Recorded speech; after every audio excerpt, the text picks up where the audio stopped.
And this is an expansion to the game NEXUS Arena Combat, which, if you're not familiar with it, is a competitive game where players are each going to be managing their own team of gladiators, except these aren't your usual gladiators because these are mutated monstrosities. And this game actually has a couple different aspects to it because there's going to be the main chunk of the game where you're actually fighting against your opponent, and you're going to be fighting with your mutants against your opponents, and because these are somewhat uncontrollable mutants, they may not always do what you want them to do, which is a fun aspect of this game. But because you're playing as the manager, there's actually more that you can do actually outside of the combat, because there's a few different things you can put into motion before the battle in order to rig certain aspects to your advantage or to put your opponent in a position where they have to make some poor decisions. But like I said, this new campaign is going to be introducing a new expansion to this game, and this expansion is going to be adding a few different modules into the game. There's going to be the hostile entities, which are going to be adding some different monsters that will enter into the arena and be threats to both you and your opponent. But then there's also going to be the mutation cards, which you can use to assign to your different mutants in order to move them through different mutated states and kind of change the way that they operate throughout the progression of the battle. Of course, there's going to be brand new different types of fighters that you can introduce into the game. There's just going to be a bunch more content added with this expansion that you can just mix right in.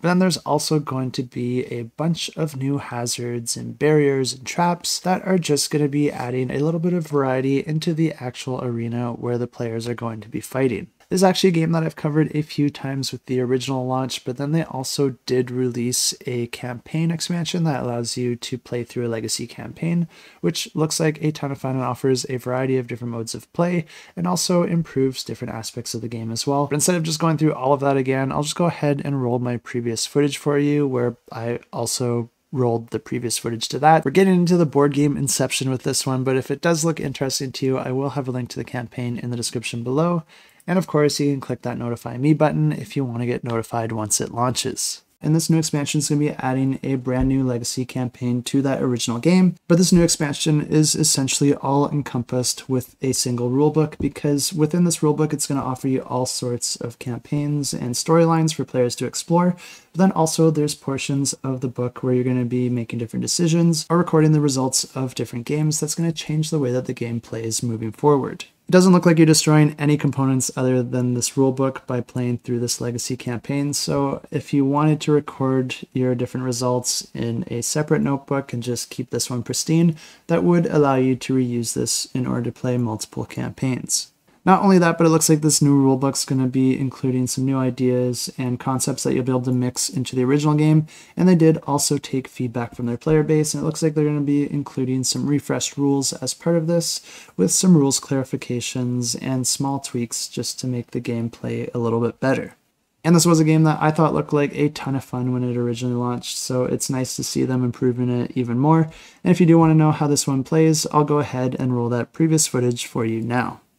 And this is a head-to-head skirmish game where each player is going to be controlling their own team of gladiators, but these aren't just regular gladiators, these are actually mindless genetic freaks. And each player is going to have some combination of skills across 3 different areas, which is their command, their influence, and their deception. And the command allows players to give their elite gladiators some special abilities, while their influence allows them to access bribes and other nefarious deeds in order to influence cards before the battle. And then your deception allows you to force your opponent into making some poor decisions. And this game also has a really interesting take on combat because it has story-driven combat where the events and cards that you play will create a bit of a story that will make each game unique from the one before. And the game offers a few different arenas to play on, with each one representing a poorly maintained space barge, each with their own hazards that you can take advantage of or avoid, as well as some loot crates to gain some extra weapons. And each round, players are going to be taking turns spending their command points in order to influence their gladiators to make certain actions, but the gladiators do have a mind of their own and they may not always listen. The team with the last gladiator standing is going to win the battle, but the player with the most fame at the end of the game wins the game.